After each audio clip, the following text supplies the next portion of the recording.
This video is sponsored by nobody. Nobody sponsors these videos, unfortunately. At least not yet. Anybody that wants me to do a paid promotion for their videos, go ahead and hit me up.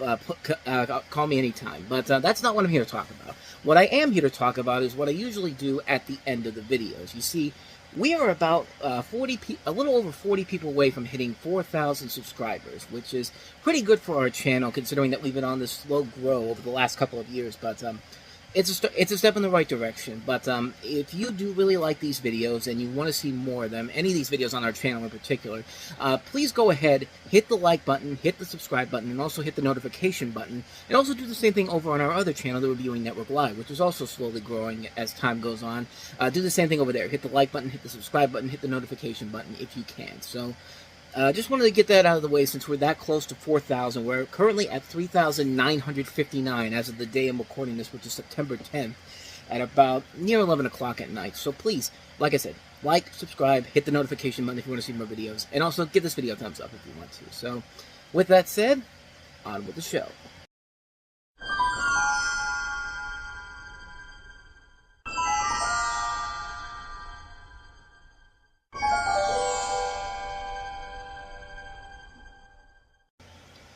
It's another edition of Time About the Movies, and today we're taking a look at the 4 films of July 22nd, 2005. 4 really good movies. Some were not big hits at the box office, but movies that I think definitely deserve a second look overall. We've got a Michael Bay film starring Ewan McGregor and Scarlett Johansson, a remake of one of the greatest sports comedies of all time, Rob Zombie's latest movie, The Devil's Rejects, and Hustle and Flow, an Academy Award-winning film. But not for the reasons you might think. But we'll get to that in just a little bit. But let's talk about the biggest new release of the weekend.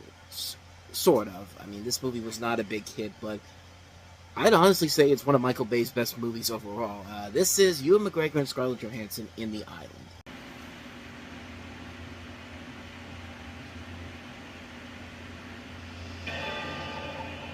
Attention residents, welcome to the lottery spin. Jordan 2 Delta, you're moving out to the island. Transported to the world's last paradise. I think they're gonna kill you. Going to the island. There is no island! Come on! Stop right there! 2 of our products have escaped. Run! Go, go, go! Do not let him get away! Hold on!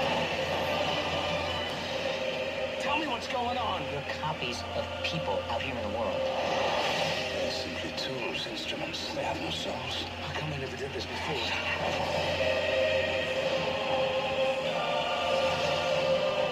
People will do anything to survive.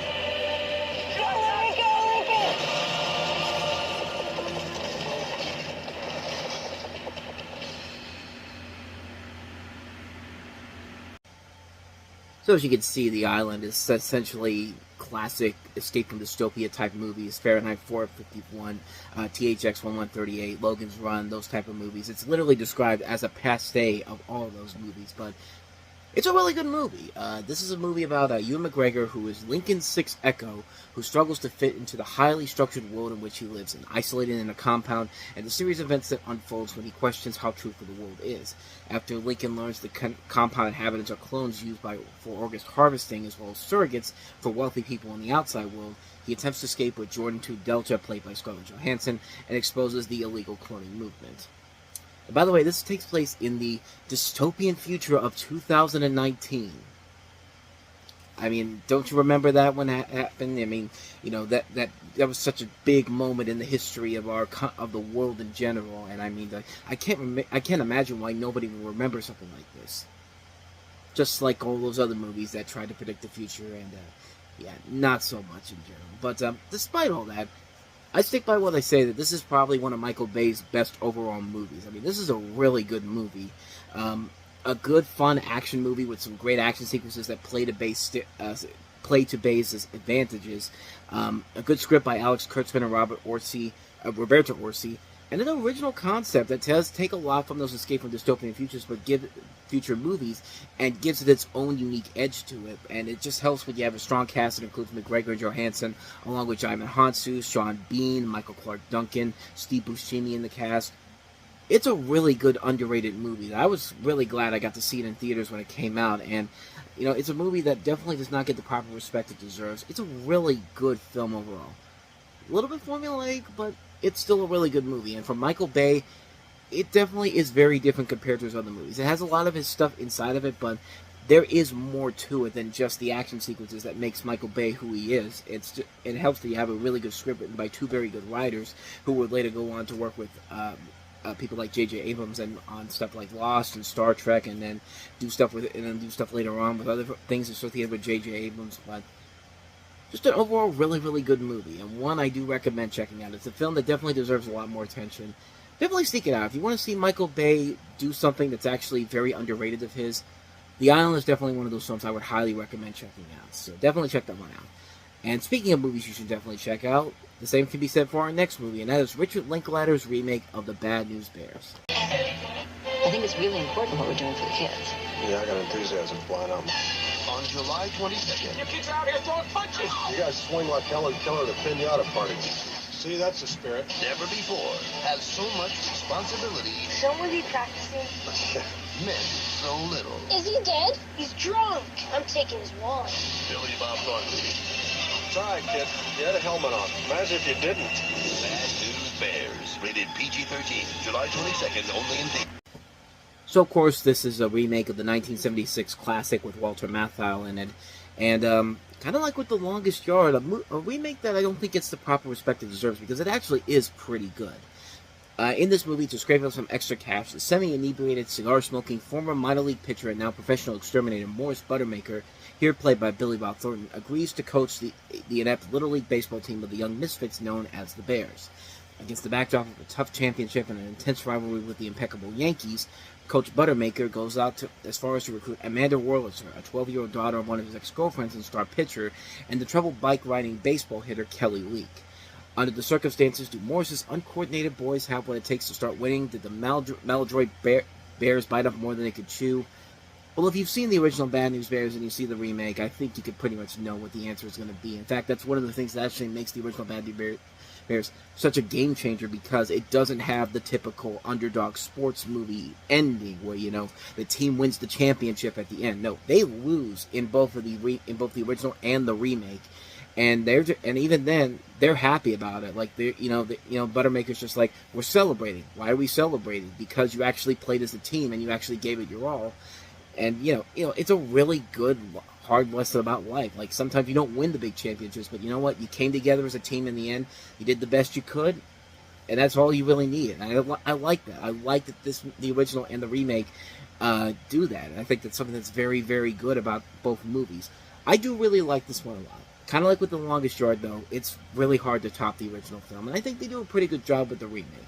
It's definitely strengthened on the performance of Billy Bob Thornton as Buttermaker, where you look at the trailers and you think it's just going to be Bad Santa meets Bad News Bears, which technically it's kind of true, but Billy Bob Thornton just made that character work so well in Bad Santa, and bringing it into this movie, not quite as raunchy as it is in here, but it is definitely a raunchier movie than the first film. I mean, the person who convinces Buttermaker to coach the team was played by a guy in the original, and now it's a woman played by Marcia Gay Harden. And I got the feeling that they did that so they could have a scene where Buttermaker and Marcia Gay Harden have a scene where they end up spending the night together, doing making whoopee, if you will, for the kids out there. And that would be very, very weird if they did that in the '76 version, But Billy Bob Thornton is really good, and it is kind of an interesting approach for Richard Linklater to take this direction, seeing him do a mainstream remake like this, even though he had success 2 years prior with his first mainstream movie, School of Rock.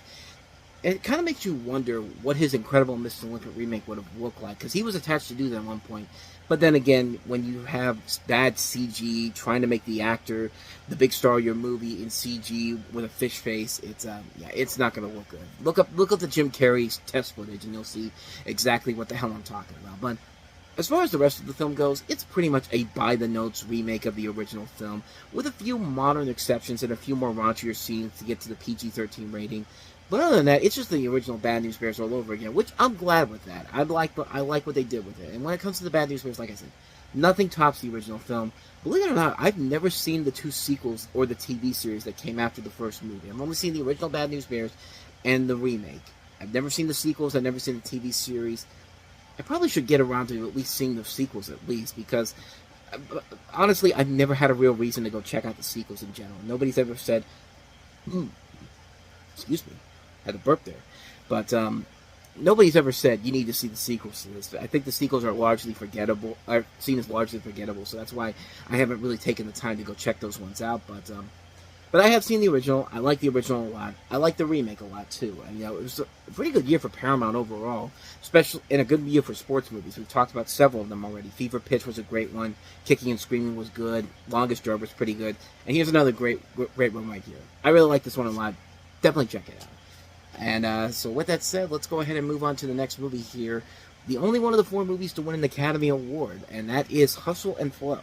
Put your headphones on. A little closer to the mic. We about to lay you down now, man. This track here, this is my hotline. Go! Look, this is my life, and it's a battle with me, and I gotta survive. It gotta work, man, because it ain't over for me. It ain't over for me. I'm here trying to squeeze $1 out of the dime, and I ain't even got a cent. I'ma step my game up and get what's coming to me. Everybody got to have a dream. Hustle and Flow, rated R. Starts Friday, July 26th.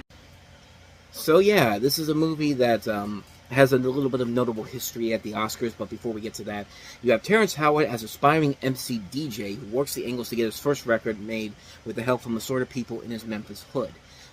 When he hears the hip-hop superstar Skinny Black is heading into his area, he throws together a supreme hustle to grab Skinny's attention. This is the feature film directed by Craig Brewer, his second film after The Poor and Hungry, but this was the film that was highly praised by critics, features a strong cast that includes the aforementioned Terrence Howard, Anthony Anderson, Taryn Manning, Taraji P. Henson, Paula Jai Parker, Elise Neal, DJ Qualls, Ludacris, produced by John Singleton. A lot of talent all throughout the movie, and it's a really good movie, too, that shows what Craig Brewer as a director can really do. And it's a really good film. It's a really entertaining film. The acting is great. Terrence Howard actually got nominated for an Oscar for this, for Best Actor. And you can see why. He is really good in the film. But the film actually did win the Oscar for Best Original Song for 3 6 Mafia's It's Hard Out Here for a Pimp, making it only the second hip-hop song ever to win an Academy Award following Lose Yourself. And if you thought Eminem getting an Oscar is weird enough, look up the clip of 3 6 Mafia literally accepting their Oscar. I can't show it here because the last time I showed a clip from the Oscars, the video got blocked and I had to cut that out. But go ahead and look. You should be able to find that clip online. It's pretty hilarious when you think about it. And you know what? It's actually a pretty good song, too, and just so against what the Oscars usually give an Oscar to. It just feels like something that takes you back to when Shaq won the Oscar for Best Original Song. It's a good song, too, and it definitely deserved to win that year. But overall, really good film. Really, really good film. Definitely one of the highlights of the year, featuring a very good cast, very good story. What more can I say, man? Hustle and Flow. So with that said, let us move on to the last film we have here, and that's Rob Zombie's The Devil's Rejects.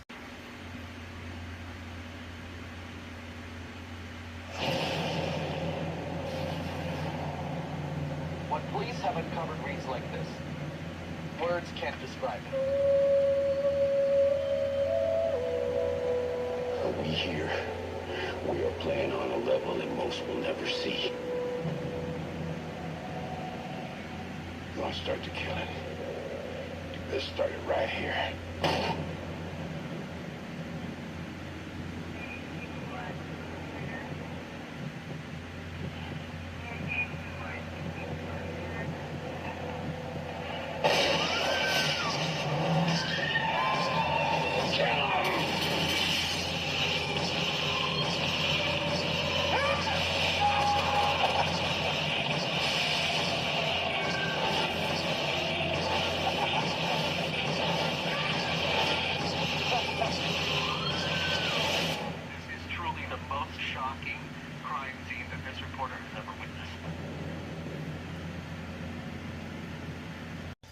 This is, of course, the sequel to Rob Zombie's House of a Thousand Corpses, and actually it's the second film of the Firefly film series that also ends with 3 from Hell, which won't come out for another 14 years. But in this one, you have 3 on-the-run members of the psychopathic antagonist family from the previous film now seen as the villains, with Sid Haig, Bill Moseley, and Sherry Moon Zombie reprising their roles, while Leslie Esterbrook replaces Karen Black as the matriarch. And it's generally a much better movie than House of a Thousand Corpses. House of a Thousand Corpses is a good film, but this is a movie that takes it to another level where it just really becomes something unique and just engaging to watch, and shows Rob Zombie's true strengths as a filmmaker that would kind of sadly go away with the next two movies he would make, the Halloween remakes, which were ambitious, but just really all over the place. But then again, the David Gordon Green Halloween trilogy didn't do it any favors. He didn't do that series any favors. It actually makes the Rob Zombie movies more interesting and more enjoyable, and that when you really look at all three of those movies that we got later on down the road. But as far as this movie is concerned, it's a really good film. It's a really engaging black comedy horror film that definitely plays up to Rob Zombie's strengths as a filmmaker. And yeah, and it's a vast improvement over House of a Thousand Corpses. It's easily the best of the Firefly trilogy. Overall, a really, really good film. I really liked it a lot, even for somebody like me who doesn't usually go for movies like this. I'm not really much of a horror person in general, but I can see what Rob Zombie's bringing to the table with this, and I think it's a very good film. What more can I say, man? The Devil's Rejects. And so, with that said, we wrap up another edition of Time About the Movies. And the next time we meet, we'll wrap July up with 4 more movies, including Kurt Russell and Kelly Preston in Disney's superhero comedy Sky High. We also have Jessica Alba, Jamie Foxx, and Josh Lucas in Stealth. Diane Lane, that'd be much different with Diane Keaton and John Cusack as the couple. Now, Diane Lane and John Cusack in the romantic comedy Must Love Dogs, and the documentary The Aristocrats. So we'll take a look at those 4 movies all on the next episode. But until then, thank you so much for watching, and if you want to see more videos like this, please hit the playlist on the next page, check out the previous episode. Also, don't forget to hit the like button, subscribe button, and our notification button. We're closing in on 4,000 subscribers, as I said in the intro there, and as of right now, we're about close to about 15 people away from hitting that mark. So, if you can please subscribe to our channel, hit the notification button and the like button, it would help us a lot, and I can get that opening out of here, so I won't have to bother you again until we have to get to 5,000 subscribers. So yeah, if you like these videos, like I said, like, subscribe, notification button. So with that said, I am off. I will see you guys next time, and until then, as always, screwed up my ending here. With all that said, I'll see you guys next time. Until then, take care.